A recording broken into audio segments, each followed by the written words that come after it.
শুভ সন্ধ্যা সুপ্রিয় শিক্ষার্থী বন্ধুরা, আশা করি তোমরা ভালো আছো, সুস্থ আছো, মঙ্গলমতো আছো।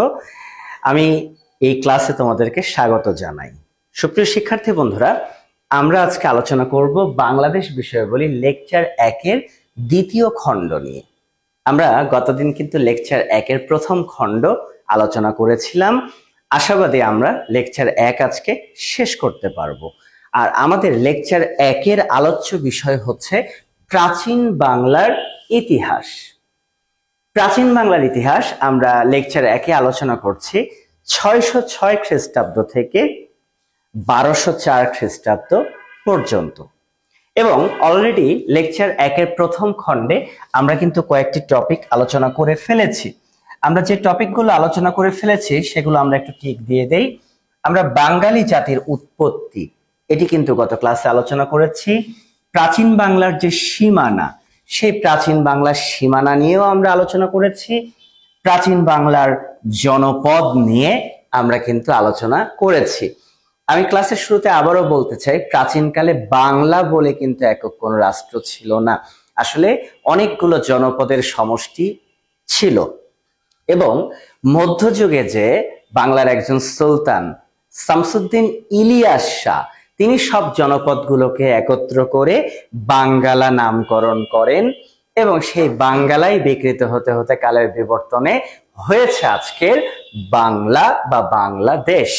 তাহলে সুপ্রিয় শিক্ষার্থী বন্ধুরা, লেকচার 1-এর দ্বিতীয় খণ্ডে আমরা শশাঙ্ক, মাৎস্যন্যায়, পাল বংশ এবং সেন বংশ নিয়ে আলোচনা করব এবং আশাবাদী এই ক্লাসে আমরা লেকচার 1 শেষ করে ফেলব। এবং গত ক্লাস থেকে যদি তোমাদের কোনো প্রশ্ন থাকে অবশ্যই তোমরা সেটি আমাকে কমেন্ট করে জানাবে। যদি কোনো প্রশ্ন থেকে থাকে আমি চেষ্টা করব সে প্রশ্নের উত্তরগুলো তোমাদের দিয়ে দিতে। এখন প্রশ্ন দেখা যাচ্ছে সেটি হচ্ছে আমরা আলোচনা করব 606 খ্রিস্টাব্দ থেকে 1204 খ্রিস্টাব্দ পর্যন্ত। এখন তোমরা আমাকে বলতে পারো, স্যার 606 খ্রিস্টাব্দ থেকে কেন আলোচনা করবেন? আরো আগের ইতিহাস আমরা জানতে চাই। স্যার আপনি তো মৌর্যদেরকে নিয়ে কথা বলছেন না, গুপ্তদেরকে নিয়ে তো কথা বলছেন না। আসলে সুপ্রিয় শিক্ষার্থী বন্ধুরা, মৌর্য বা গুপ্ত তারা ভারতের বিষয়। যখন আমরা লেকচার 3-এ গিয়ে ভারত ইতিহাস পরিক্রমা আলোচনা করব, তখন আমরা মৌর্য বা গুপ্তদেরকে নিয়ে আলোচনা করব।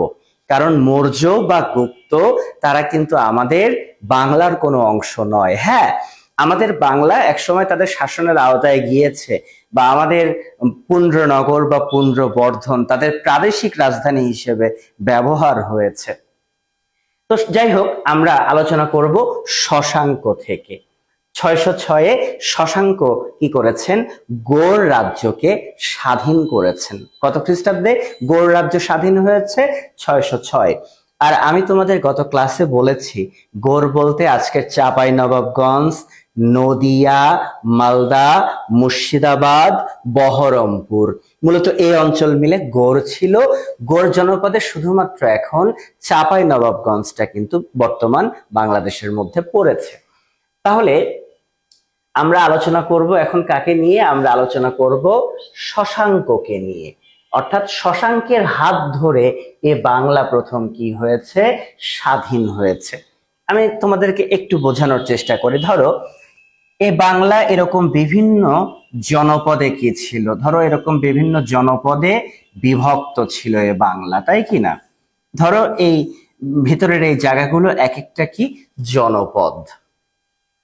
তো এই জনপদের রাজারা যারা ছিলেন তাদেরকে বলা হতো সামন্ত রাজা। কি রাজা? সামন্ত রাজা। তাহলে জনপদে যারা ছিলেন তারা মূলত সামন্ত রাজা। আর সামন্ত রাজারা কোনো স্বাধীন রাজা ছিলেন না, তারা ছিলেন পরাধীন রাজা। তাহলে বাংলাতে যে সমস্ত জনপদগুলো ছিল, এ জনপদের রাজাদের বলা হতো সামন্ত রাজা। তাহলে সামন্ত রাজা মানে কি কোনো স্বাধীন রাজা? না, সামন্ত রাজা মানে কোনো স্বাধীন রাজা নয়, তারা পরাধীন রাজা। তো মূলত উত্তর ভারত উত্তর ভারত। সুপ্রিয় শিক্ষার্থী বন্ধুরা, মাথায় রাখতে হবে আমাদের উত্তর ভারত। এখন তোমাদের আবার মনে প্রশ্ন হতে পারে, স্যার উত্তর ভারত কোথায়? ধরো আজকের দিল্লি, আজকে ভারতের রাজধানী কোনটা? দিল্লি না? সেই দিল্লি, ওগুলোই মূলত উত্তর ভারত। তো উত্তর ভারতে মূলত কেন্দ্রীয় রাজারা থাকতেন। কারা থাকতেন? কেন্দ্রীয় রাজারা থাকতেন। তাহলে আমরা যেটা জানলাম যে উত্তর ভারতে কারা থাকতেন? কেন্দ্রীয় রাজারা থাকতেন। আর সেই কেন্দ্রীয় রাজাদের অধীনে এই সমস্ত জনপদগুলো ছিল। তার মানে এই যে সামন্ত রাজা যারা ছিলেন এই সমস্ত জনপদে, তারা কিন্তু কার অধীনে থাকতেন? কেন্দ্রীয় রাজার অধীনে থাকতেন। তাহলে উত্তর ভারত থেকে আমাদের বাংলার এই সমস্ত জনপদগুলোকে নিয়ন্ত্রণ করা হতো। এখন সুপ্রিয় শিক্ষার্থী বন্ধুরা, মাথায় রাখবো যে আমরা উত্তর ভারতে সে সময়ে দুটো কেন্দ্রীয় রাজার নাম পাই বা দুটো কেন্দ্রীয় বংশের নাম পাই। একটি ছিল মৌখরী বংশ, একটি ছিল মৌখরী বংশ, এবং আরেকটি বংশ আমি যদি বলি সেটি ছিল পুষ্যভূতি বংশ। পুষ্যভূতি বংশ।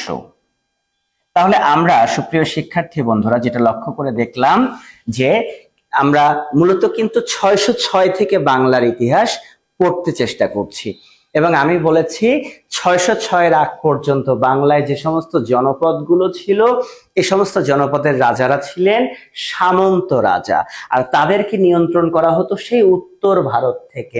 এবং আমি বলেছি যে সে সময় উত্তর ভারতে দুটো কেন্দ্রীয় বংশ পাওয়া যায়, একটি ছিল মৌখরী বংশ এবং অপরটি ছিল পুষ্যভূতি বংশ। এখন আমরা জানার চেষ্টা করব যে মৌখরী রাজা কে ছিলেন তখন। মৌখরী রাজা যিনি ছিলেন ওনার নামটা যদি আমি লিখি তাহলে দেখব গ্রহবর্ম। গ্রহবর্ম। তাহলে আমরা দেখতে পাই মৌখরী রাজা হচ্ছেন গ্রহবর্ম। আমরা পৃথিবী নামক একটা গ্রহে বসবাস করি, তো মনে রাখবো গ্রহবর্ম। আর আরেকটা কেন্দ্রীয় রাজা বংশ পুষ্যভূতি বংশ, এবং সেই পুষ্যভূতি রাজা ছিলেন প্রভাকর বর্ধন। আমরা বাংলা নাটকের নায়িকাকে দেখি প্রভা, তো প্রভা থেকে প্রভাকর বর্ধন। তাহলে সুপ্রিয় শিক্ষার্থী বন্ধুরা, উত্তর ভারতে দুটো কেন্দ্রীয় রাজা দেখলাম, একটি দেখলাম মৌখরী বংশ। মৌখরী বংশের রাজা ছিলেন আমি বলেছি কে? গ্রহবর্ম। আর পুষ্যভূতি বংশের রাজা ছিলেন প্রভাকর বর্ধন। একটা কথা মাথায় রাখতে হবে সুপ্রিয় শিক্ষার্থী বন্ধুরা, বড়লোকের সম্পর্ক হয়। তোমরা দেখবা বিএনপির নেতার ছেলের সাথে আওয়ামী লীগের নেতার মেয়ের বিয়ে হয়ে আছে, আবার জামাতের নেতার মেয়ের সাথে বিএনপির নেতার ছেলের বিয়ে হয়ে আছে। মানে বড়লোকে কি হয় সম্পর্ক, দেখেছো না? ভারতের শিল্পপতি মুকেশ আম্বানি, তার ছেলের বিয়ে হলো কিন্তু আরেক শিল্পপতির কার সাথে? মেয়ের সাথে। মানে আমার মতো গরিবের সাথে কিন্তু না। তো ওটাই বলছি, বড়লোকে কি হয় সম্পর্ক হয়। তো মূল ব্যাপারটা হচ্ছে এই গ্রহবর্ম যিনি মৌখরী রাজা, তিনি করেছিলেন কি? প্রভাকর বর্ধনের মেয়েকে বিয়ে করেছিলেন। প্রভাকর বর্ধনের একটা সুন্দরী মেয়ে ছিল। ঠিক আছে, রাজার মেয়ে সুন্দরী হবে এটাই তো স্বাভাবিক, তাই কিনা? এখানে তো কোনো ভুল নেই। তো প্রভাকর বর্ধনের মেয়ে ছিলেন রাজ্যশ্রী। শ্রী মানে কিন্তু সুন্দর, মানে রাজ্যের সুন্দর বা সুন্দরী, রাজ্যশ্রী। তাহলে রাজ্যশ্রীকে বিয়ে করেছিলেন কে? এই গ্রহবর্ম। তাহলে ব্যাপারটা কি দাঁড়ালো? কেন্দ্রীয় দুই রাজার মধ্যে কিন্তু একটা মিত্রতা ছিল, জামাই শ্বশুরের সম্পর্ক ছিল, তাই কিনা? তাহলে রাজ্যশ্রীর বাবা কিন্তু আমি বলেছি প্রভাকর বর্ধন, আর রাজ্যশ্রীর স্বামী কিন্তু গ্রহবর্ম। ওকে সুপ্রিয় শিক্ষার্থী বন্ধুরা, ঐতিহাসিকেরা বলেন যে আমাদের গৌড় রাজ্যের যিনি সামন্ত রাজা, তার নাম কিন্তু আমরা জানি শশাঙ্ক, যিনি প্রথম জীবনে একজন কি রাজা ছিলেন? সামন্ত রাজা। তো ব্যাপারটা কি দাঁড়ালো? ব্যাপারটা এরকম দাঁড়িয়ে গেল যে ঐতিহাসিক এটা বলেছেন যে শশাঙ্ক নাকি এই গ্রহবর্মের অধীনে সামন্ত রাজা ছিলেন। তাহলে শশাঙ্কের মালিক কে ছিল? শশাঙ্কের মালিক ছিলেন কিন্তু মৌখরী রাজা গ্রহবর্ম। তাহলে গ্রহবর্মের অধীনে শশাঙ্ক সামন্ত রাজা। কোন অঞ্চলের সামন্ত রাজা? গৌড় অঞ্চলের সামন্ত রাজা। আর শশাঙ্কের মালিক গ্রহবর্ম, সে কিন্তু পাওয়ারফুল। কেন পাওয়ারফুল? সে আর এক কেন্দ্রীয় শাসক প্রভাকর বর্ধনের মেয়েকে বিয়ে করেছে। তার মানে আওয়ামী লীগ বিএনপি মিলেমিশে একাকার হয়ে গিয়েছে। সুপ্রিয় শিক্ষার্থী বন্ধুরা, পরাধীনতার গ্লানিতে কে বাঁচতে চায় আর কতদিনই বা বাঁচতে চায়? সবাই আমরা স্বাধীনতা প্রিয়, সবাই আমরা স্বাধীনতাকে উপভোগ করতে চাই বা স্বাধীনতাকে অর্জন করতে চাই, যে কাজটা আমাদের শশাঙ্ক দাদাও করেছেন। সুপ্রিয় শিক্ষার্থী বন্ধুরা, সালটা 606। কত সাল? সালটা ছিল 606, 606 খ্রিস্টাব্দ। আশা করি তখন তো আমাদের জন্ম হয়নি, তাই না? তো 606 খ্রিস্টাব্দে গৌড়ের সামন্ত রাজা শশাঙ্ক তিনি স্বাধীনতা ঘোষণা করে বসলেন। অর্থাৎ তিনি বললেন, আমি কেন্দ্রীয় শাসন আর মানি না, আমি গ্রহবর্মকে আর মানি না। তাহলে এই গৌড় অঞ্চলটা তো বাংলা, আজকে বাংলার মধ্যে বা বাংলাদেশের মধ্যে। তাহলে বাংলা প্রথম স্বাধীন হয় কত সালে? আমরা বলবো 606 সালে। আর এজন্য কিন্তু আমরা স্বাধীন বাংলার ইতিহাস 606 থেকে পড়তে শুরু করেছি, কারণ 606 এর আগে বাংলার কোনো স্বাধীন ইতিহাস ছিল না। সে সময় আমার বাংলা ছিল উত্তর ভারতের অধীনে। এই উত্তর ভারত থেকে বাংলাকে প্রথম স্বাধীন করলেন শশাঙ্ক। কত খ্রিস্টাব্দে? 606 খ্রিস্টাব্দে। তাহলে বাংলার কোন অঞ্চল প্রথম স্বাধীন হয়েছে? গৌড় অঞ্চল প্রথম স্বাধীন হয়েছে। গৌড় অঞ্চলের পরে আরেকটা অঞ্চল স্বাধীন হয়েছে, সেটাও তোমরা মনে রাখো, বঙ্গ। সেটাও মনে রাখো, বঙ্গ। তাহলে প্রাচীন বাংলায় দুটো অঞ্চল স্বাধীন হয়, প্রথম গৌড় স্বাধীন হয়, পরবর্তীতে বঙ্গ স্বাধীন হয়েছে। তো বঙ্গ আমার দেখার বিষয় না, আমার দেখার বিষয় গৌড়। তাহলে গৌড়ের প্রথম স্বাধীন নরপতি কে? শশাঙ্ক। বাংলার প্রাচীনতম নরপতি কে বা গুরুত্বপূর্ণ নরপতি কে? শশাঙ্ক। শশাঙ্ক কত খ্রিস্টাব্দে স্বাধীন গৌড় রাজ্যের অধিপতি হয়েছেন? 606 খ্রিস্টাব্দে। প্রশ্ন হতে পারে, শশাঙ্ক প্রথম জীবনে কি ছিলেন? সামন্ত রাজা ছিলেন। সামন্ত রাজা কি কোনো স্বাধীন রাজা? না না, সে কেন্দ্রীয় শাসনের অধীনে। ওকে, তাহলে শশাঙ্ক স্বাধীন করে ফেললেন গৌড় রাজ্য। প্রথম বাংলা স্বাধীনতার স্বাদ পেল। তোমাদের কাছে কি মনে হয়, গ্রহবর্ম এটা ভালো চোখে নিতে পারবে? গ্রহবর্ম মোটেও এটা ভালো চোখে নিতে পারবে না।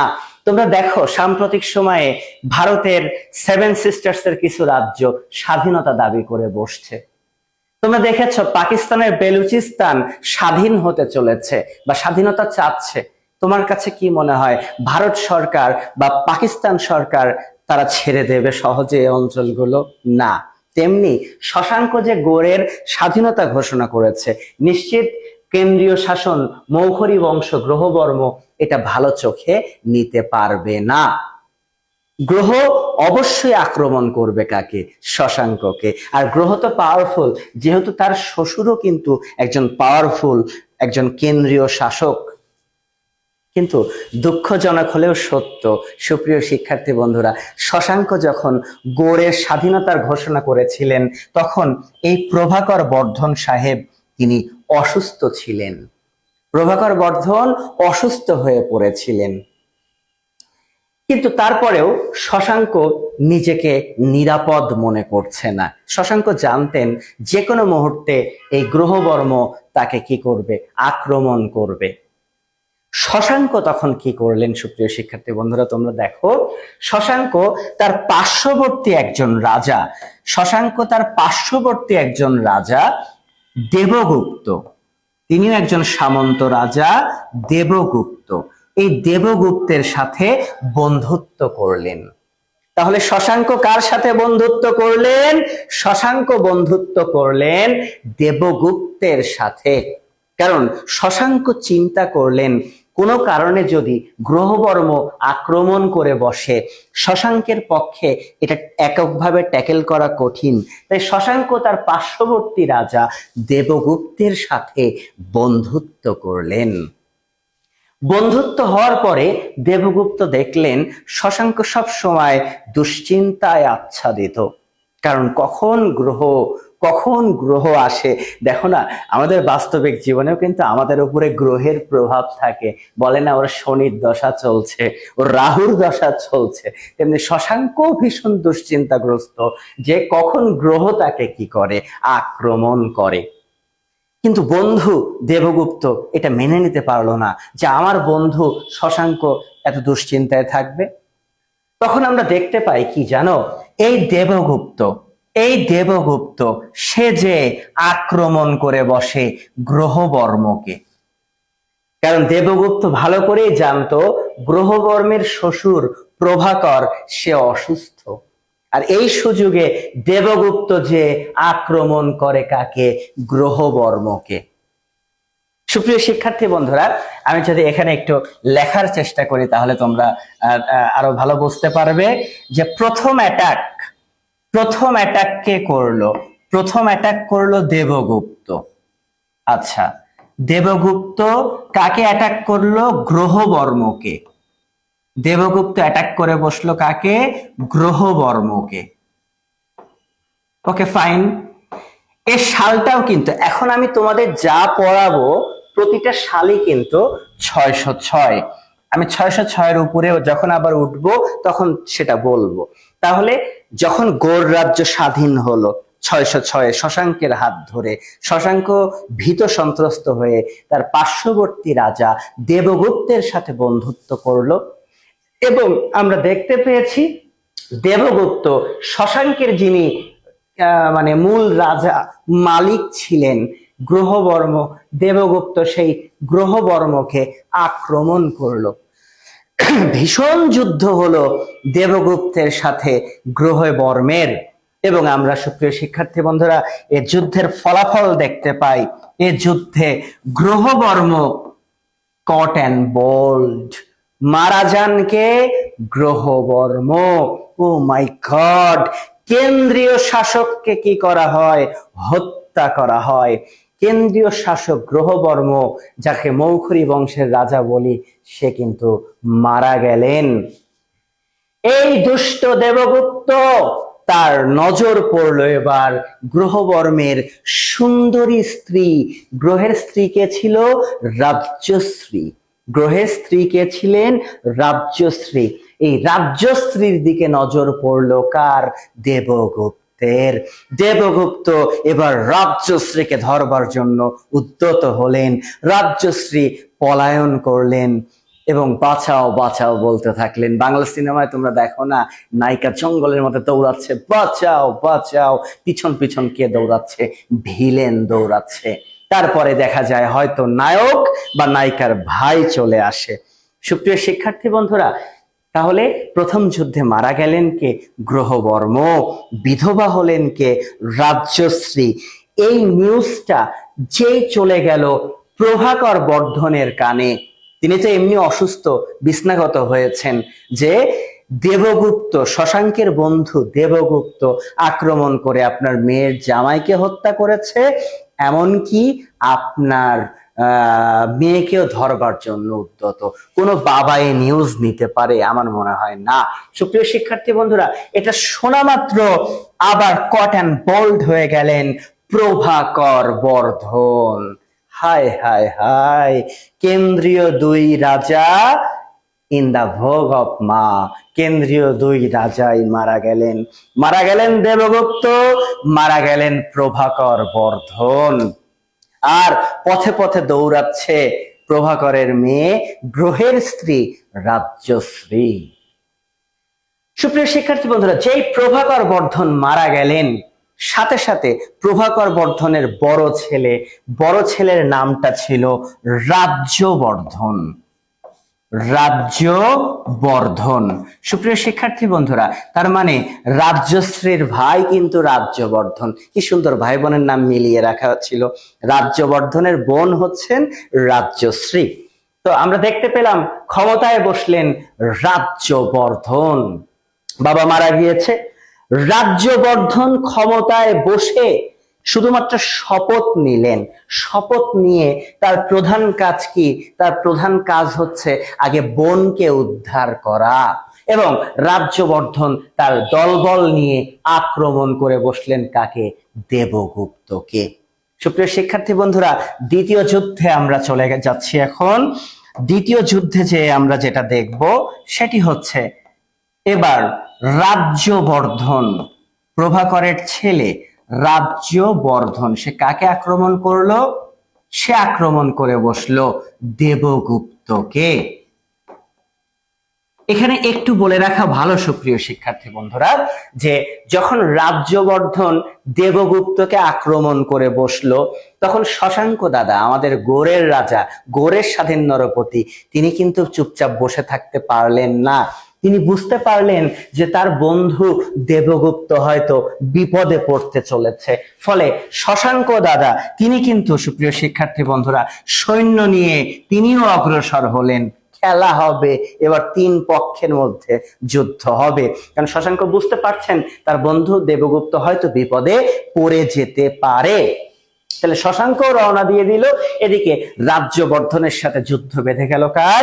দেবগুপ্তের। সুপ্রিয় শিক্ষার্থী বন্ধুরা, এই যুদ্ধে আমরা দেখলাম কট অ্যান্ড বোল্ড ইন দা ভোগ অফ মা হয়ে গেলেন দেবগুপ্ত। শেষ, শশাঙ্কের বন্ধু শেষ। যে শুরু করেছিল, যার কারণে মরেছে কে? মরেছে গ্রহ, মরেছে তার শ্বশুর প্রভা, কিন্তু সেই দেবগুপ্ত কি হলেন? শেষ হয়ে গেলেন। সুপ্রিয় শিক্ষার্থী বন্ধুরা, দেবগুপ্তকে মারা মাত্র আমরা দেখতে পেলাম রাস্তায় চলে এলেন শশাঙ্ক। এবার রাজ্যবর্ধনের সাথে যুদ্ধ বেঁধে গেল শশাঙ্কের। রাজ্যবর্ধনের সাথে যুদ্ধ বেঁধে গেল শশাঙ্কের, এবং এটিও কিন্তু সাল 606। তাহলে 606 কত গুরুত্বপূর্ণ একটা সাল। যে সালে গোর স্বাধীন হয়েছে শশাঙ্কের হাত ধরে, যে সালে মরেছে গ্রহ, মরেছে প্রভা, আবার দেবগুপ্ত শশাঙ্কের বন্ধু সেও মরেছে। এবার বাঘে সিংহে লড়াই, রাজ্যবর্ধনের সাথে যুদ্ধ পেকেছে শশাঙ্কের। সুপ্রিয় শিক্ষার্থী বন্ধুরা, এই যুদ্ধে কি হয়েছে, কে পেরেছে কে হেরেছে, ঐতিহাসিকেরা এটা ভালোভাবে বলতে পারেন না। এ যুদ্ধে কে পেরেছে কে হেরেছে ঐতিহাসিকেরা এটা ঠিকঠাক বলতে পারেন না। বাইরে আজ থেকে 50 বছর আগে কি হয়েছে সেটাই আমরা ঠিক করতে কইতে পারি না, আর এটা তো 1400 বছর আগের কথা, কি করে কব?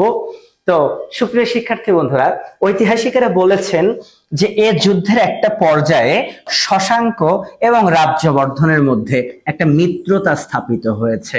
তাহলে এটা সবুজ করে দিলাম, কারণ এই যুদ্ধের ফলাফল বলা যাচ্ছে না, কিন্তু ঐতিহাসিকেরা বলেছেন যে রাজ্যবর্ধন এবং শশাঙ্কের মধ্যে একটি মিত্রতা কি হয়েছে, মিত্রতা স্থাপিত হয়েছে।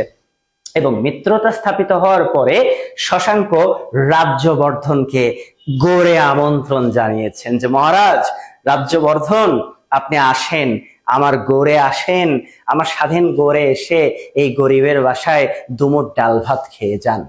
তো রাজ্যবর্ধন তাতে সম্মত হয়েছেন। এখানে একটু বলে রাখা ভালো যে এই প্রভাকর বর্ধন বা তার ছেলেরা রাজ্যবর্ধন তারা কিন্তু বৌদ্ধ ধর্মাবলম্বী। তারা কোন ধর্মাবলম্বী?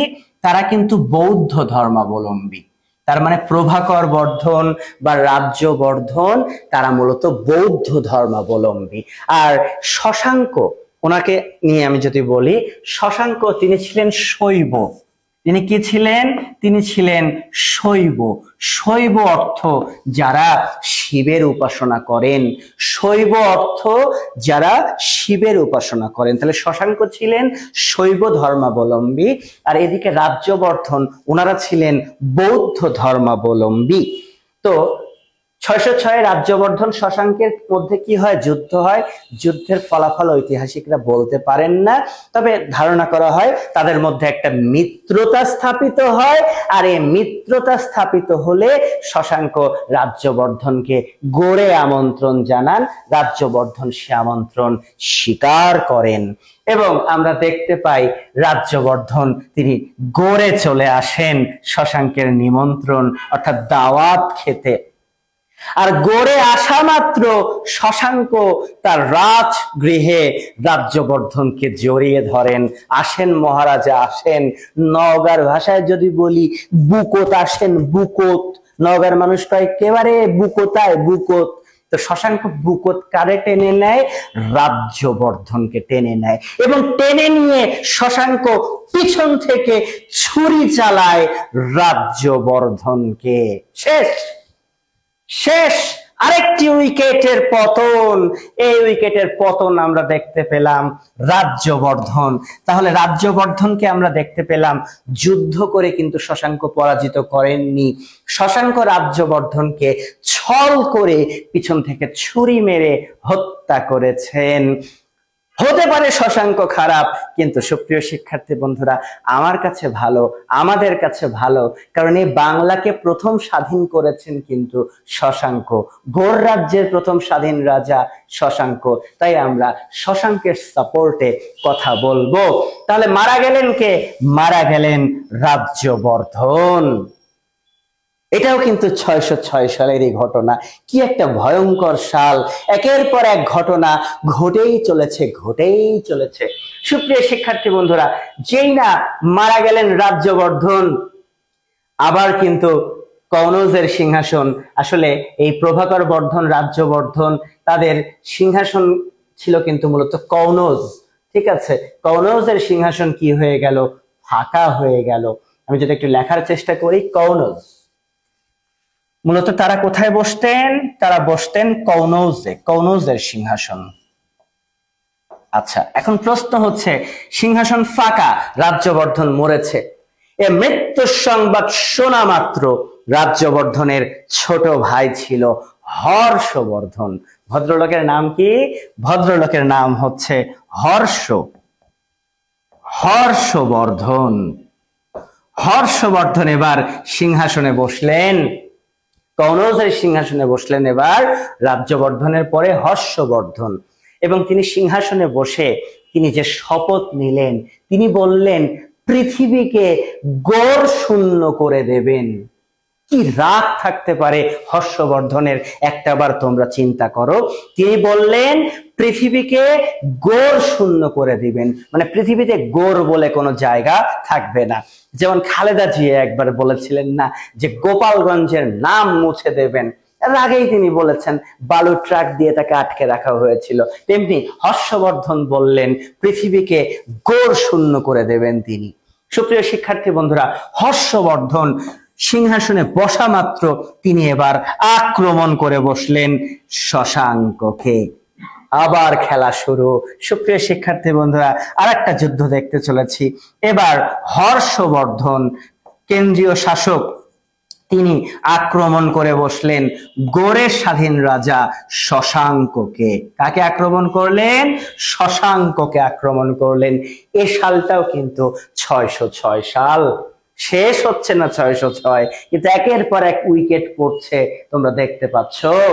এখন পর্যন্ত আমরা দেখতে পেয়েছি 3টি উইকেটের পতন হয়েছে। ঠিক আছে, ওকে। সুপ্রিয় শিক্ষার্থী বন্ধুরা, হর্ষবর্ধনের সাথে শশাঙ্কের ভয়ঙ্কর যুদ্ধ পেকে গেল। কিন্তু এ যুদ্ধেও কি হয়েছে ঐতিহাসিকেরা বলতে পারেন না। ওমা ভাই, তখন তো ইন্টারনেট ছিল না, গুগল ছিল না, ইউটিউব ছিল না, স্মার্টফোন ছিল না, বাটন ফোনও তো ছিল না। তো শশাঙ্কের সাথে হর্ষবর্ধনের কি হয়েছে ঐতিহাসিকেরা বলতে পারেন না। তাহলে আমি কি করে এখন উত্তর দিব? সুপ্রিয় শিক্ষার্থী বন্ধুরা, তাহলে হর্ষবর্ধন আমরা যেটা দেখতে পেলাম যে হর্ষবর্ধন শশাঙ্কের মধ্যে যুদ্ধ হয়েছে, কিন্তু যুদ্ধে আসলে কি হলো এটা কিন্তু বোঝা যাচ্ছে না। ঠিক আছে, পরে আমরা ওটাকে বের করার চেষ্টা করি। আমরা এখন চলে যাব 606 থেকে আমরা চলে যাব প্রায় 642 এই সময় নাগাদ। 606 থেকে এক লাফে আমরা চলে যাব 642। এখন অনেকের মনের মধ্যে আকু পাকু করছে, আসলে কি হলো? আসলে কি হলো মানে যে এখানে তো অমীমাংসিত থেকে গেল, আমরা তো বুঝতে পারলাম না কি হলো। রুখো যারা সাভার কারো। বিষয় হলো 606 থেকে 642-এ যখন আমরা গেলাম, তখন একজন চৈনিক পরিব্রাজক যার নাম হচ্ছে হিউয়েন সাং, যার নাম হচ্ছে হিউয়েন সাং। সুপ্রিয় শিক্ষার্থী বন্ধুরা, হিউয়েন সাং তিনি একজন চৈনিক পরিব্রাজক, যারা ঘুরে ঘুরে বেড়ান তাদেরকে পরিব্রাজক বলে। তো হিউয়েন সাং চৈনিক পরিব্রাজক, তিনি কি করেছিলেন? তিনি এই হর্ষবর্ধনের রাজসভাতে এসেছিলেন। তিনি কার রাজসভাতে এসেছিলেন? হর্ষবর্ধনের রাজসভাতে এসেছিলেন। ও মাই গড, তার মানে 642-এও কিন্তু হর্ষবর্ধন জীবিত ছিলেন। বিষয়টা এটা পরিষ্কার হলো যে শশাঙ্ক তিনি কাকে হত্যা করতে পারেননি? শশাঙ্ক কিন্তু হর্ষবর্ধনকে হত্যা করতে পারেননি। তাহলে হর্ষবর্ধন কি সত্যি সত্যি পৃথিবীকে গোড় শূন্য করে ফেলেছেন? হর্ষবর্ধন তাহলে কি সত্যি সত্যি পৃথিবীকে গোড় শূন্যই করে ফেললেন? একটু দেখি না কি হলো। তো এই হর্ষবর্ধনের রাজসভায় বেড়াতে এসেছিলেন হিউয়েন সাং, একজন চৈনিক পরিব্রাজক। হিউয়েন সাং যখন বেড়াতে এলেন, তিনি কিন্তু বেশ কিছুকাল হর্ষবর্ধনের রাজসভায় অবস্থান করেছেন।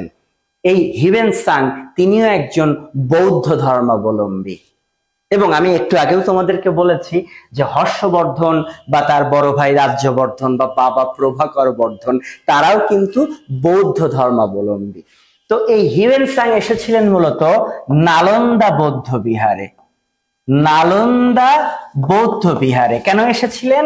কারণ সেখানে তিনি লেখাপড়া করতেন। আসলে প্রাচীনকালে বিহারগুলো ছিল আজকের এক একটা বিশ্ববিদ্যালয়। আজকে যেগুলোকে আমরা বিশ্ববিদ্যালয় বলছি, প্রাচীনকালে বিহারগুলো ছিল এক একটা বিশ্ববিদ্যালয়ের মতো। সেখানে বৌদ্ধ ভিক্ষুরা থাকতেন, লেখাপড়া করতেন, জ্ঞান চর্চা করতেন।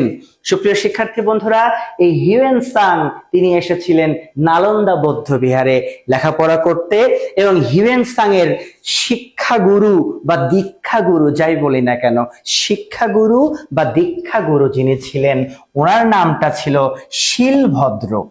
ওনার নাম কি? শিলভদ্র। সুপ্রিয় শিক্ষার্থী বন্ধুরা, মাথায় রাখবো নালন্দা বৌদ্ধ বিহারের হিউয়েন সাং এর শিক্ষাগুরু বা দীক্ষাগুরু ছিলেন শিলভদ্র। তো যাই হোক, এই হিউয়েন সাং শিক্ষা লাভের পাশাপাশি তিনি হর্ষবর্ধনের রাজসভা কনৌজের রাজসভায় এসেছিলেন, এবং তিনি হিউয়েন সাং এসে অনেক কথা লিখেছেন। হিউয়েন সাং বলেছিলেন, আমার মহারাজ হর্ষ শশাঙ্কের সাথে 6 বছর যুদ্ধ করেছিলেন। এবার দেখো, হিউয়েন সাং এর বিবরণ থেকে আমরা শশাঙ্ককে জানবো। আমার মহারাজ হর্ষ 6 বছর যুদ্ধ করেছিলেন। কার সাথে? শশাঙ্কের সাথে। এবং 6 বছর যুদ্ধ করে তিনি গৌড় জয় করেছিলেন। শেষ। তাহলে 6 বছর যুদ্ধ করলে কি হয় জানো? 606 এর সাথে যদি 6 যোগ করো তাহলে হয় 612। তার মানে আমরা ধরে নিতে পারি 612 সাল নাগাদ শশাঙ্ক পরাজিত হয়েছিলেন। তাহলে গৌড় তার স্বাধীনতা হারিয়ে ফেলেছিল। একটু পরে এই হিউয়েন সাং আরেকটি কথা বলছেন। তিনি বলছেন 637 খ্রিস্টাব্দ পর্যন্ত শশাঙ্ক স্বাধীন গৌড় রাজ্যের রাজা ছিলেন। ওমা, এই চীনা পরিব্রাজক একটু আগে বলল যে হর্ষবর্ধন 6 বছর শশাঙ্কের সাথে যুদ্ধ করে শশাঙ্ককে পরাজিত করেছে।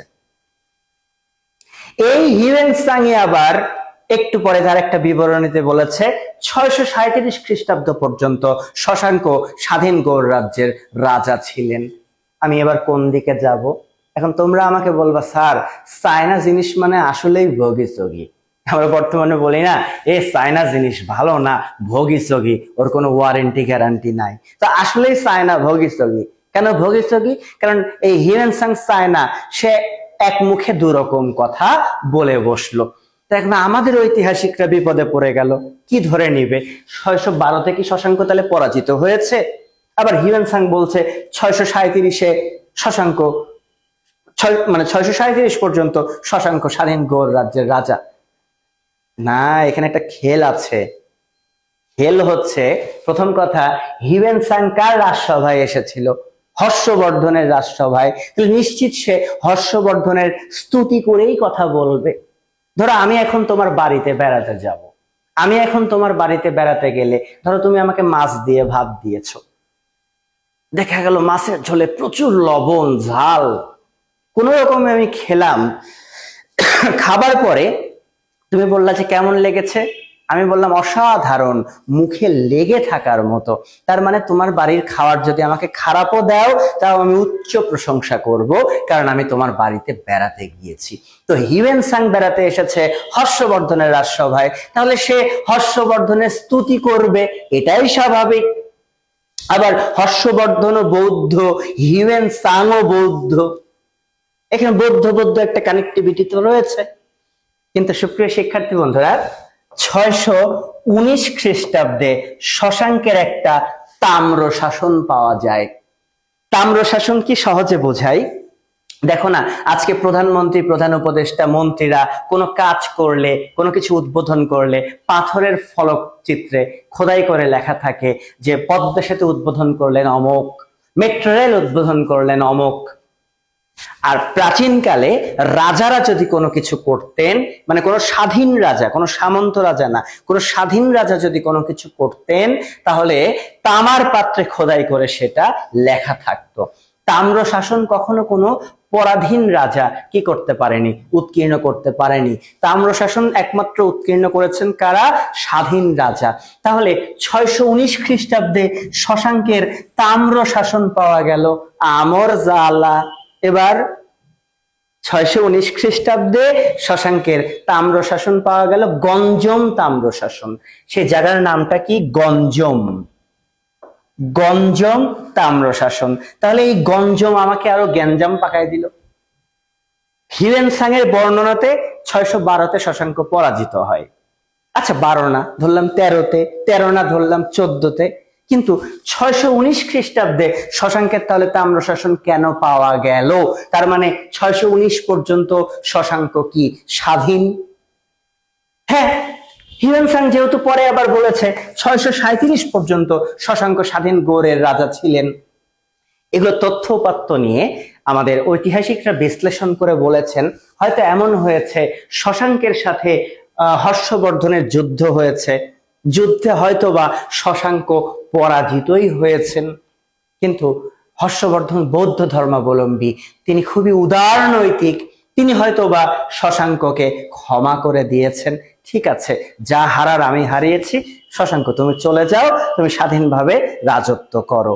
তাহলে আমরা এটাই বলতে পারি যে যুদ্ধে কি হয়েছে সেটা বলা মুশকিল, তবে ঐতিহাসিক গবেষকরা বলেছেন যে যুদ্ধে হয়তোবা শশাঙ্ক পরাজিতই হয়ে গেছিলেন, পরাজিত হওয়ার পরেও হয়তোবা হর্ষবর্ধন আর মাথা ঘামায়নি, তিনি শশাঙ্ককে রেখে তিনি চলে গিয়েছেন।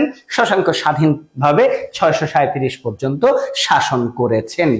এটাই সত্য হবে, তার কারণ 619-এ তার একটা তাম্র শাসন পাওয়া যায়। আবার হিউয়েন আবার এটা বলেছে। তাহলে হিউয়েন প্রথমে হয়তো হর্ষবর্ধনের বেশি স্তুতি করে বলেছে 6 বছর যুদ্ধ করে আমার মহারাজ হর্ষ শশাঙ্ককে পরাজিত করেছে। কিন্তু আমরা ঐতিহাসিক গবেষকদের বর্ণনা থেকে বুঝতে পারি যে হয়তো বা শশাঙ্ক পরাজিত হয়েছিলেন, তারপরেও হর্ষবর্ধন শশাঙ্ককে শাস্তি না দিয়ে, তার ক্ষতি না করে হর্ষবর্ধন তার মতো ফিরে চলে গিয়েছেন।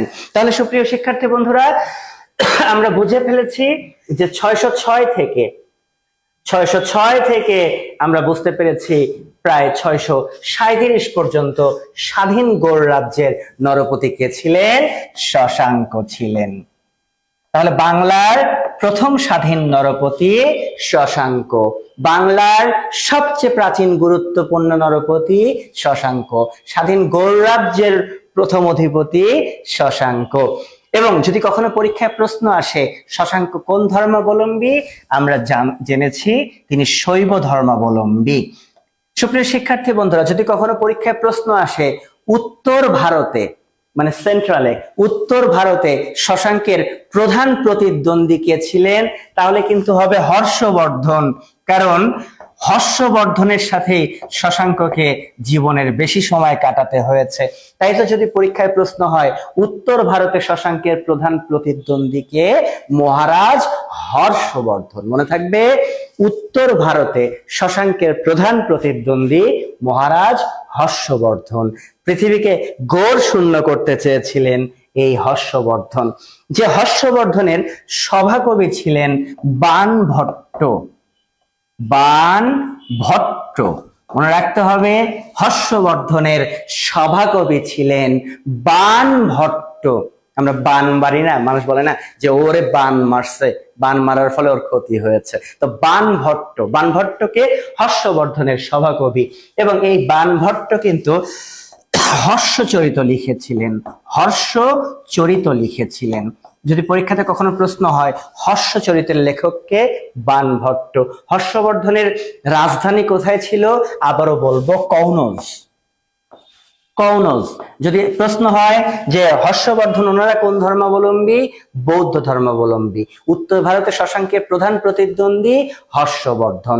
শশাঙ্ক আনুমানিক ক্ষমতায় ছিলেন স্বাধীন গৌড় রাজ্যে 606 থেকে 637 খ্রিস্টাব্দ পর্যন্ত। হিউয়েন-সাং বলেছিলেন যে 637 খ্রিস্টাব্দ নাগাদ নাকি শশাঙ্ক এই ভারতে গয়া নামে একটা জায়গা আছে, গয়া, সেই গয়াতে বোধি বৃক্ষ রয়েছে। বোধি বৃক্ষ বৌদ্ধদের কাছে খুব পবিত্র, কারণ ওই গাছের নিচে বসে গৌতম বুদ্ধ অহিপ্রাপ্তি, ঠিক আছে, মানে দিব্য জ্ঞান লাভ করেছিলেন। ফলে এই গাছটা বৌদ্ধরা খুব পবিত্র মনে করে। আর শশাঙ্ক নাকি গয়ার সেই বোধি বৃক্ষ কেটে দিয়েছিলেন।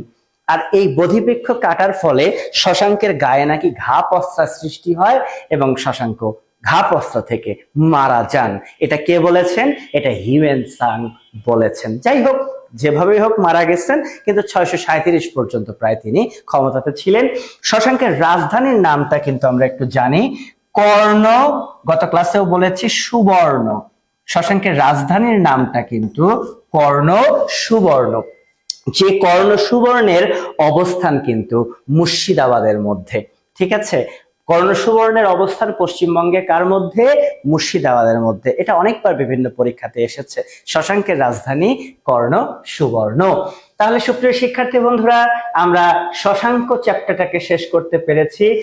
আশা করি প্রিলি বা লিখিত কোনো অংশে শশাঙ্ক সংক্রান্ত কোনো প্রশ্ন আসলে আমরা উত্তর করতে পারবো। তাহলে শশাঙ্ক সম্পর্কে প্রশ্নগুলো এক ঝলক আমি আবারও বলে দেই, যে যদি কখনো পরীক্ষায় প্রশ্ন আসে বাংলার প্রাচীনতম গুরুত্বপূর্ণ নরপতিকে? শশাঙ্ক। বাংলার প্রথম স্বাধীন নরপতি শশাঙ্ক। শশাঙ্ক রাজধানী আমি বলেছি কর্ণ সুবর্ণ। তিনি কোন ধর্মাবলম্বী? শৈব ধর্মাবলম্বী। উত্তর ভারতে শশাঙ্কের প্রধান প্রতিদ্বন্দ্বী আমি বলবো হর্ষবর্ধন। হর্ষবর্ধনের রাজসভায় কে এসেছিলেন? হিউয়েন-সাং, চীনা পরিব্রাজক। যদি কখনো পরীক্ষাতে প্রশ্ন হয় হিউয়েন-সাং কোন বিহারে শিক্ষা লাভ করতেন? নালন্দা বৌদ্ধ বিহারে। হিউয়েন-সাং এর দীক্ষাগুরু বা শিক্ষাগুরুকে আমি বলবো শিলভদ্র। মনে থাকবে সুপ্রিয় শিক্ষার্থী বন্ধুরা, আমরা জব সলিউশন বা বিভিন্ন চাকরির পরীক্ষার প্রশ্ন, বিগত প্রশ্নগুলো যখন আমরা দেখব শশাঙ্ক সংক্রান্ত প্রশ্ন এর মধ্যেই হয়ে থাকে। ওকে ফাইন, শশাঙ্ক শেষ। শশাঙ্কের মৃত্যু হয়েছে। সুপ্রিয় শিক্ষার্থী বন্ধুরা, শশাঙ্কের মৃত্যুর পরে বাংলায় শুরু হয়েছে এক অরাজক অবস্থা। আমরা মাথায় রাখবো, শশাঙ্কের মৃত্যুর পরে বাংলায় শুরু হয়েছে এক অরাজক অবস্থা। যে অরাজক অবস্থাকে বলা হয় মাৎস্য ন্যায়। মাৎস্য ন্যায়। শশাঙ্কের মৃত্যুর পরে বাংলায় শুরু হয় এক অরাজক অবস্থা, যে অরাজক অবস্থাকে আমি বলছি মাৎস্য ন্যায়। সুপ্রিয় শিক্ষার্থী বন্ধুরা, মাৎস্য ন্যায় অর্থটা কি জানো? মাৎস্য ন্যায় হচ্ছে বড় মাছের রাজত্ব। মাৎস্য ন্যায় অর্থ বড় মাছের রাজত্ব। আসলে যেখানে বড় মাছ ছোট মাছগুলোকে ভক্ষণ করে ফেলে, হতে পারে বোয়াল মাছ পুঁটি মাছকে খেয়ে ফেলছে।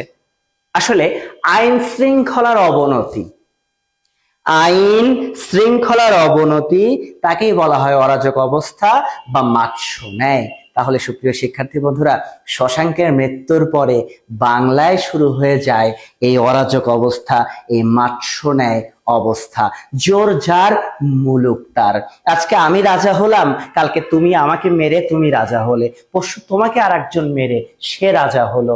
একদম আইন শৃঙ্খলা ভেঙে পড়ে, এ বাংলা আবার বহিঃশত্রুর দখলে চলে যায়, একটা ম্যাসাকার অবস্থা সৃষ্টি হয়, যেটাকে বলছি মাৎস্য ন্যায় বা অরাজক অবস্থা বা আইন শৃঙ্খলার অবনতি। তাহলে এই মাৎস্য ন্যায় শুরু হলো কার মৃত্যুর পর থেকে? শশাঙ্কের মৃত্যুর পর থেকে। 637-এ শশাঙ্কের মৃত্যু হয়। সুপ্রিয় শিক্ষার্থী বন্ধুরা, 637, 600-র কোঠা কিন্তু সপ্তম শতক। কত শতক? সপ্তম শতক। আর বলা হয়ে থাকে যে এই অরাজক অবস্থা চলে প্রায় 100 বছর। প্রায় কত বছর? এই অরাজক অবস্থা চলে প্রায় 100 বছর। তাহলে সবসময় অরাজক অবস্থায় মাৎস্য ন্যায়টা কিন্তু প্রায় কথাটা লাগাতেই হবে। হ্যাঁ, লিখিত পরীক্ষাতে প্রায় লিখতেই হবে, প্রায় 100 বছর। তাহলে প্রায় 100 বছর যদি হয়, তাহলে 637 থেকে ধরলাম 737। কথার কথা, 600 থেকে 737, 700-র কোঠা যায় কত? 7-এর কোঠা যায় অষ্টম শতক। কত শতক? আমরা বলতে পারি 7-এর কোঠা চলে যাবে অষ্টম শতক। অনেকবার পরীক্ষাতে প্রশ্নটি হয়েছে যে মাৎস্য ন্যায় অবস্থা, মাৎস্য ন্যায় বিরাজ করেছে কোন কোন শতকে? আমরা বলতে পারি মাৎস্য ন্যায় বিরাজ করেছে সপ্তম এবং অষ্টম শতকে। কার মৃত্যুর পরে? শশাঙ্কের মৃত্যুর পরে।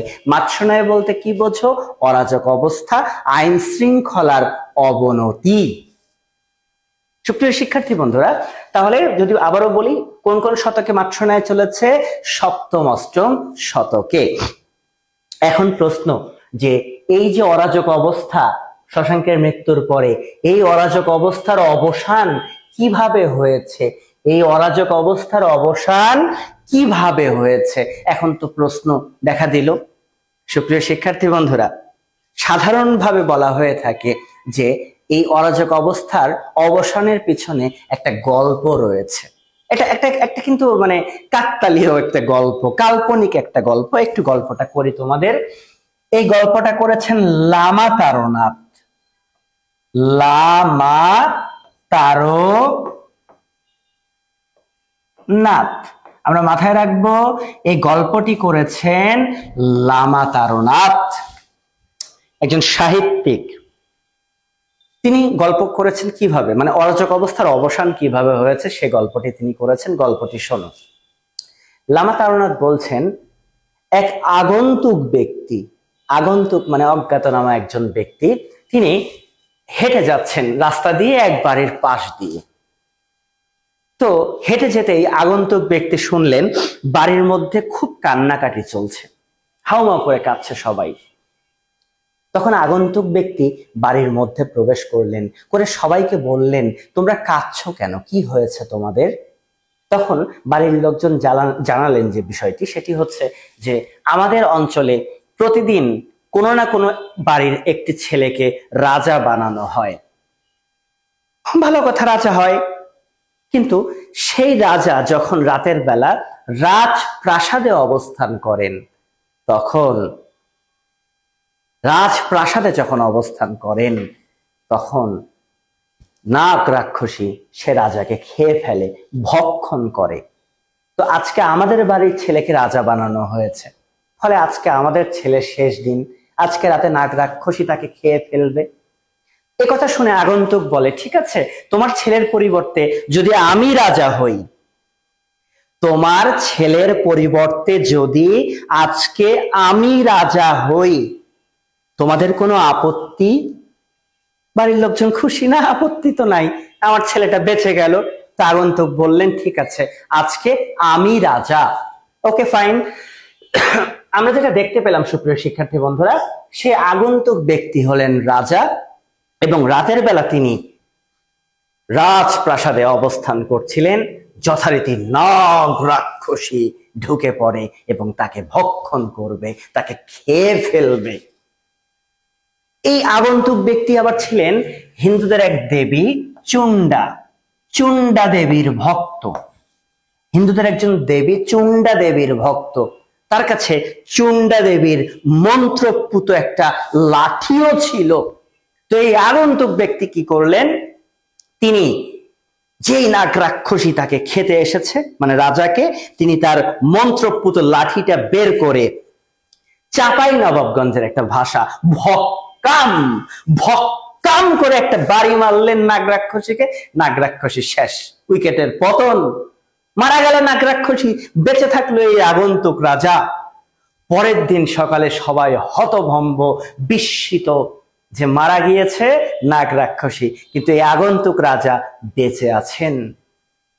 পরপর 7 দিন তাকে রাজা বানিয়ে রাখা হলো, কেউ তাকে হত্যা করতে পারলো না। এবং এই আগন্তুক ব্যক্তি নাকি এই অরাজক অবস্থার অবসান ঘটিয়েছেন। তাহলে এই আগন্তুকের গল্পটা এটা কে করেছেন? একটু আগে আমি বোর্ডে লিখেছিলাম, লামা তারনাথ করেছেন। লামা তারনাথের একটা রূপক গল্প। আর সেই আগন্তুক ব্যক্তি সুপ্রিয় শিক্ষার্থী বন্ধুরা আর কেউ নন, তিনি হচ্ছেন গোপাল। তিনি কে? তিনি হচ্ছেন গোপাল। তাহলে আমরা বুঝতে পেরেছি আগন্তুক সেই ব্যক্তির নাম গোপাল, যে গোপাল অরাজক অবস্থার অবসান ঘটিয়েছে, মানে মাৎস্যন্যায় অবস্থার অবসান ঘটিয়েছেন। এবং এই গোপাল প্রতিষ্ঠা করলেন পাল বংশ। কি বংশ? পাল বংশ। সুপ্রিয় শিক্ষার্থী বন্ধুরা, আমাদের শশাঙ্কে মারা গেলেন, বাংলার প্রথম স্বাধীন রাজা। তার মৃত্যুর পরে চলল অরাজক অবস্থা।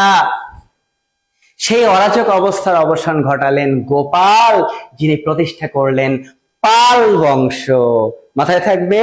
এখন ধারণা করা হয় গোপাল তিনি ভালো যোদ্ধা ছিলেন, কারণ গোপালের পিতাও ভালো যোদ্ধা। তো পিতার মতো পুত্র যেহেতু ভালো যোদ্ধা, তিনি সকল বিদ্রোহী রাজাদের দমন করেন। দমন করে তিনি অরাজক অবস্থার অবসান ঘটান।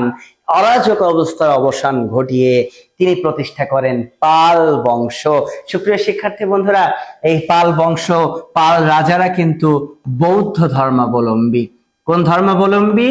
মনে রাখতে হবে, পাল রাজারা কিন্তু বৌদ্ধ ধর্মাবলম্বী।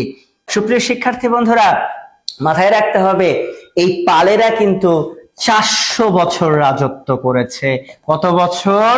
400 বছর। ও মাই গড! বাংলার ইতিহাসে এখন পর্যন্ত, প্রাচীনকাল থেকে শুরু করে এখন পর্যন্ত বাংলার ইতিহাসে সবচেয়ে দীর্ঘস্থায়ী রাজবংশ কিন্তু আমরা বলতে পারি পাল বংশ। বাংলার ইতিহাসে সবচেয়ে দীর্ঘস্থায়ী রাজবংশ কোনটি? পাল বংশ। পাল বংশের প্রতিষ্ঠাতা আমরা বলবো গোপাল। অরাজক অবস্থার অবসান ঘটিয়েছেন গোপাল। এবং এই যে গোপাল পাল বংশ প্রতিষ্ঠা করলেন 400 বছর, এটা কিন্তু কথার সাথে প্রায় থাকবে। হ্যাঁ, কথার সাথে কি থাকবে? প্রায় থাকবে। এবং মাথায় রাখতে হবে এই পাল বংশ 17 পুরুষ ধরে রাজত্ব করেছে, বংশানুক্রমিক ভাবে কি করেছে? রাজত্ব করেছে। তাই তো প্রশ্ন হতে পারে বাংলার ইতিহাসে প্রথম বংশানুক্রমিক বংশ কোনটা? প্রথম বংশানুক্রমিক কিন্তু পাল বংশ। আর এই বংশানুক্রমিক শাসন কে শুরু করেছেন? গোপাল পাল শুরু করেছেন। কারণ শশাঙ্কের ছেলেপুলে সম্পর্কে তো আমরা কিছুই জানি না। শশাঙ্কের ছেলেপুলে সম্পর্কে আমাদের কোনো ধারণা নেই বা জানিও না। তাই বাংলার ইতিহাসে প্রথম বংশানুক্রমিক শাসন শুরু করেছেন গোপাল পাল। বংশের নাম পাল বংশ। ওনারা বৌদ্ধ ধর্মাবলম্বী, প্রায় 400 বছর রাজত্ব করেছে এবং এই বংশে কতজন পুরুষ আমরা বলছি? 17 জন পুরুষ ছিলেন। প্রথম পুরুষ তাহলে কে? অবভিয়াসলি গোপাল পাল। আর শেষ পুরুষ ছিলেন মদনা পাল। সরি, মদনা নয়, মদন পাল। শেষ পুরুষকে মদন পাল। এবার নামেও মদন, কামেও মদন। তাহলে পালদের শেষ পুরুষ মদন পাল, প্রথম পুরুষ গোপাল পাল। অনেকবার বিভিন্ন পরীক্ষাতে প্রশ্নটি দেখেছি যে পাল বংশের প্রায় কত বছর রাজত্ব করেছে? 400 বছর। বাংলার ইতিহাসে দীর্ঘস্থায়ী রাজবংশ পাল বংশ। বাংলার ইতিহাসে কোন ব্যক্তি বা কোন শাসক প্রথম বংশানুক্রমিক শাসন শুরু করেছেন? অবভিয়াসলি গোপাল পাল। আর একটু আগে বলেছিলাম অরাজক অবস্থা মাৎসনায় চলেছে কিন্তু সপ্তম এবং অষ্টম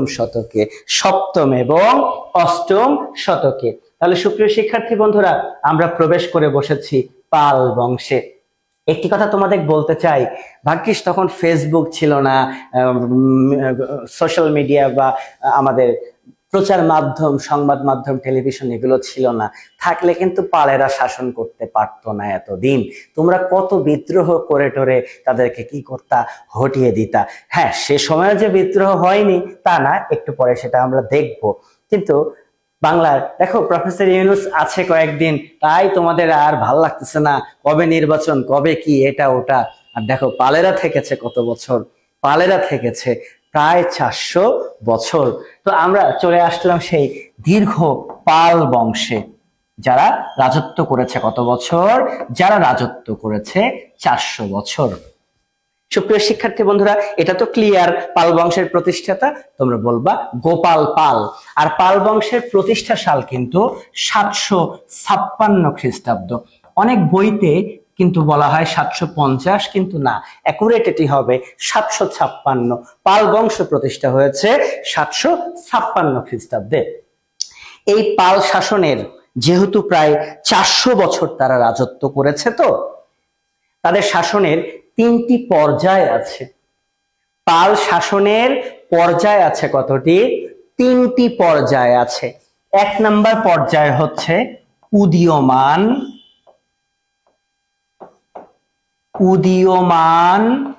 প্রতিপত্তি।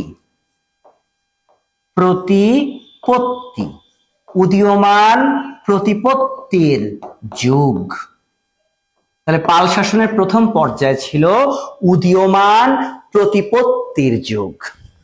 মানে যে সময় পালেরা সূর্যে বীর্যে মানে একদম কি বলবো যে ভয়ঙ্কর অবস্থানে ছিল, উদীয়মান প্রতিপত্তির যুগ। 2 নাম্বার হচ্ছে অবনতি। একটা সময় পাল সাম্রাজ্যে অবনতি দেখা যায়, বিভিন্ন বহিঃশত্রু আক্রমণ করে, বিভিন্ন অসুবিধায় জর্জরিত হয় পাল সাম্রাজ্য। কিন্তু অবনতি থেকেও এই সাম্রাজ্য আবার পুনরুদ্ধার হয়। কি হয়? এই সাম্রাজ্য আবার পুনরুদ্ধার হয়। তাহলে প্রথমটা উদীয়মান প্রতিপত্তির যুগ, দ্বিতীয়টা হচ্ছে অবনতি এবং পুনরুদ্ধার, মানে আবার পুনরুদ্ধার করে ফেলে। আর 3 নাম্বার আরেকটি পর্যায় আছে, সেটি হচ্ছে আবার অবনতি দেখা দেয়, অবনতি ও বিলুপ্তির যুগ। অবনতি ও বিলুপ্তির যুগ। তাহলে পরীক্ষাতে যদি কখনো প্রশ্ন হয় পাল সাম্রাজ্যের শাসনের পর্যায় কতটি রয়েছে, তোমরা বলবে পাল শাসনের 3টি পর্যায় রয়েছে। প্রথমটা উদীয়মান প্রতিপত্তির যুগ, 2 নাম্বারটি অবনতি এবং পুনরুদ্ধারের যুগ, 3 নাম্বারটা আবার অবনতি ও বিলুপ্তির যুগ। এই 400 বছরে তাদের শাসনের পর্যায় তাহলে কয়টি? 3টি। তোমরা একটু মনে রেখো, লিখিততে কাজে আসলেও আসতে পারে। উদীয়মান প্রতিপত্তির যুগের 3 জন শাসক ছিলেন। উদীয়মান প্রতিপত্তির যুগে শাসক কয়জন ছিলেন? 3 জন। প্রতিষ্ঠাতা গোপাল, গোপালের পুত্র ধর্মপাল। মনে রাখতে হবে গোপালের পুত্র কে ছিলেন? ধর্মপাল। এবং তার পুত্র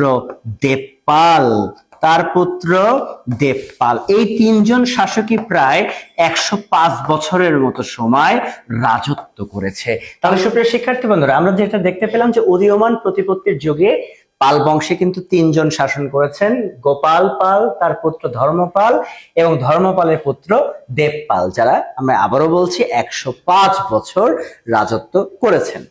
তো আমরা আবারও যদি একটু ছোট করে রিভিউ করার চেষ্টা করি, তাহলে কিন্তু আমরা দেখেছি যে মাৎস্যনায় অবস্থা বা অরাজক অবস্থার অবসান ঘটিয়ে গোপাল পাল কিন্তু প্রতিষ্ঠা করেছিলেন পাল বংশ, যে বংশ কিন্তু বাংলার ইতিহাসের সবচেয়ে দীর্ঘকালীন বংশ, যারা কিন্তু প্রায় 400 বছর রাজত্ব করেছে, 17 পুরুষ ধরে কিন্তু রাজত্ব করেছে।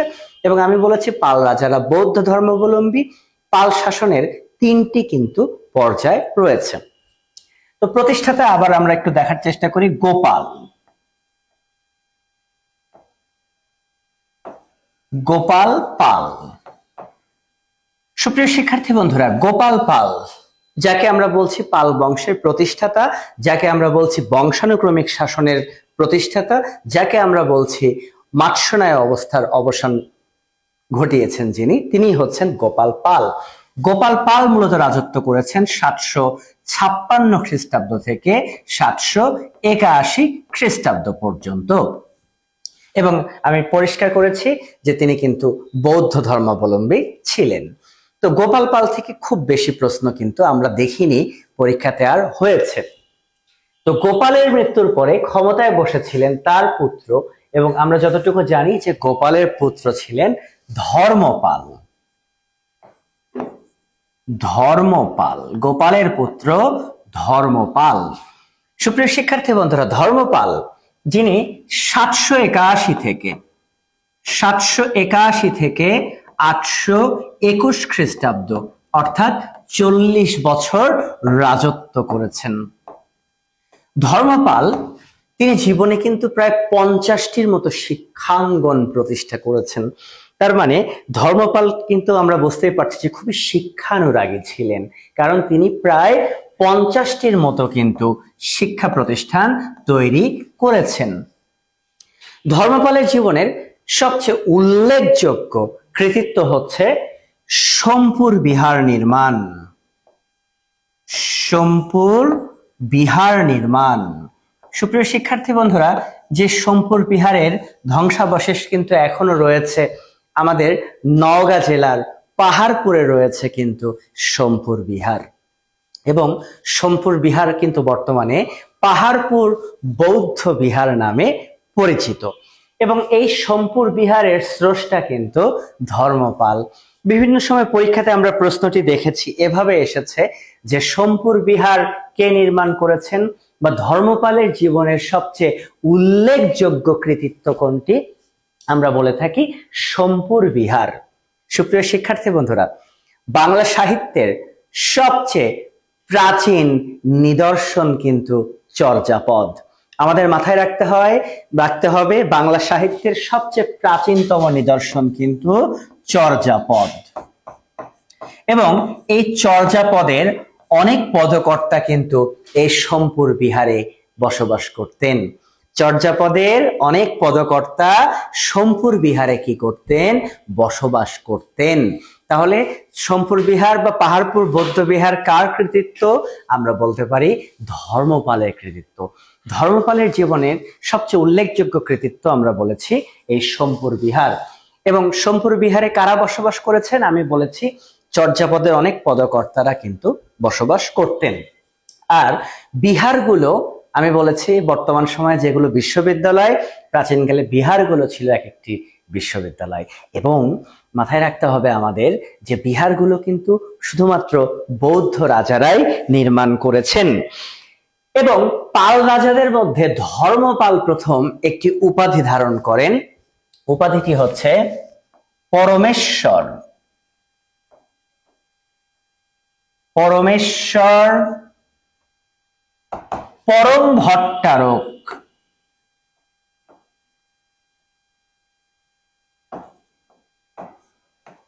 পরম ভট্টারক মহারাজা ধীরাজ। মহারাজা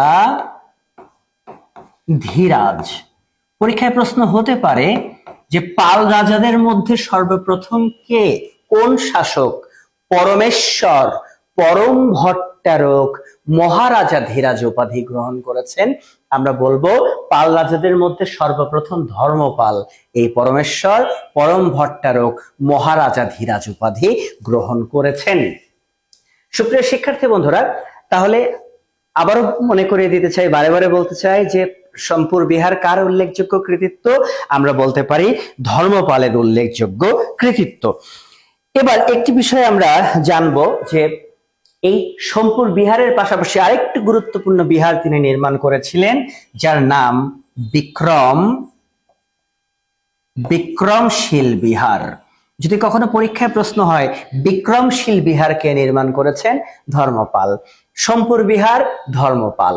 সুপ্রিয় শিক্ষার্থী বন্ধুরা, পাল রাজাদের মধ্যে সর্বশ্রেষ্ঠ রাজা কিন্তু ধর্মপাল। গোপালের পুত্র ধর্মপাল হচ্ছেন পাল বংশের শ্রেষ্ঠ শাসক। যদি কখনো পরীক্ষাতে প্রশ্ন হয় পাল বংশের শ্রেষ্ঠ শাসককে, আমরা বলবো ধর্মপাল। পাহাড়পুর বৌদ্ধ বিহার বিক্রমশীল বিহার কে নির্মাণ করেছেন? ধর্মপাল।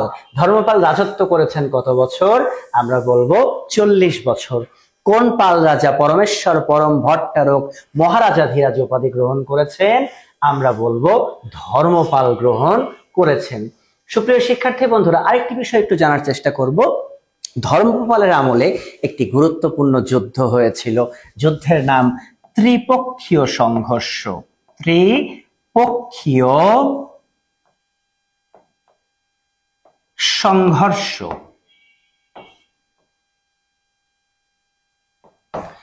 ত্রিপক্ষীয় সংঘর্ষ মানে তিনটি রাজার মধ্যে যুদ্ধ হয়েছিল, তিনটি রাজার মধ্যে, এবং এই ত্রিপক্ষীয় যুদ্ধ হয়েছিল টোটাল দুবার। কয়বার ত্রিপক্ষীয় যুদ্ধ হয়? ত্রিপক্ষীয় যুদ্ধ হয়েছিল দুবার। এবং দুঃখজনক হলেও সত্য, ত্রিপক্ষীয় যুদ্ধে কিন্তু দুবারই ধর্মপাল পরাজিত হয়েছিলেন।